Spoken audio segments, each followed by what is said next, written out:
Good morning, everybody. Thank you so much for joining me today. I certainly appreciate it. My mom and dad were divorced when I was in the fifth grade. So my mom basically was mom, dad, and everything else for four kids. She supported our family as best she could, and that meant also providing us some tough love when necessary.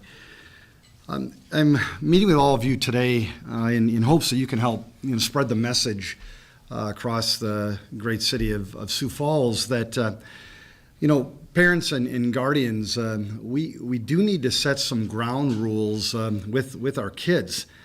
We need to ask some basic questions every single time. Where are they going? Who are they going to be with? What are they doing, and what time are they going to be home? And if they're not going to be home by that time for some reason, they actually need to let you know that they're not going to be home, and what time they plan to make it home. And with it was different in my day. We didn't have cell phones. We didn't have the ability to send a text or to send a message. But nowadays, there's no excuse for it, and so we need to utilize that technology that we have. This is going to be a bit tougher message, but I really think it's important, and that is, being a friend to your kids is one thing, but being a parent to your kids is a whole nother thing. And guess what, parents? Guess what, guardians? Your kids, they really want you to be their parents versus just their friends. And yes, they need you to be. And someday, mark my words, they will ultimately thank you for it. The chief is going to talk a bit more about this next topic, but the odds are very, very good that if you want to improve the propensity for your kids that you love to get into trouble, those odds on them getting into trouble are dramatically higher if they definitely go unsupervised. This tough love thing, this holding them accountable thing, this setting ground rules thing, and yes, actually enforcing those ground rules thing, that's a big deal. And it'll prove valuable, not only for your family, but for our entire city as a whole. I know that my grandma and grandpa did it. I know that my mom did it, and I tried to do it as well with my daughter. But we can all do it, Sioux Falls, and we need you to. Chief? Thank you, Mayor. You're welcome. As we look at some of the big instances we've had occur just over the last 18 months in our city, we certainly see some things that concern us greatly. I don't have a lot of statistics to offer today, but there's one that I want to really leave with you that should hit us all pretty hard, and that's the number 3.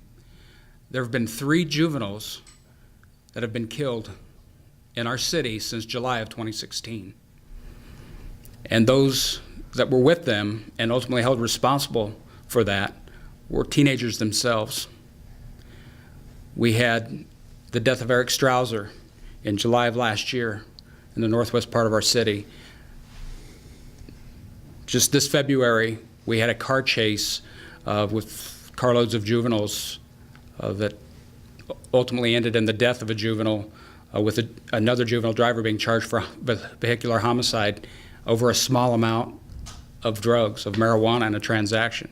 Just recently in Baker Park, we had the tragic death by gunshot of a juvenile in our city.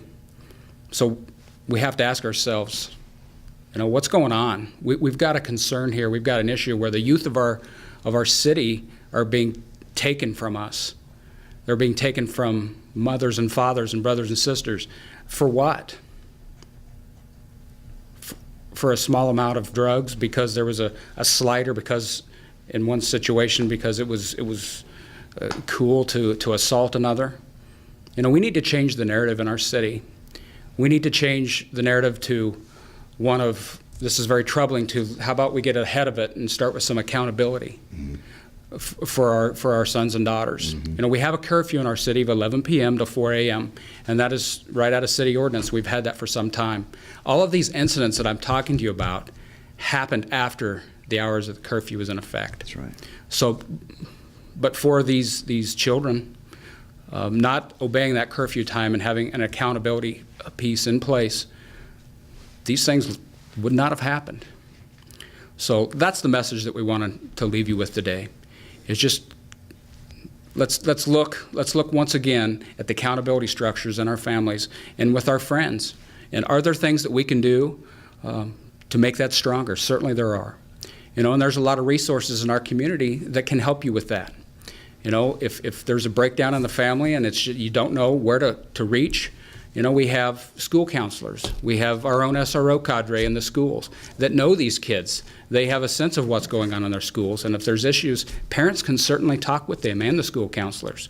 You have the Family Crisis Intervention Project from Voice of America. That's a wonderful resource in our community to help rebuild the fabric and get back on a productive track inside a family and reach that accountability quotient that we all know that we need.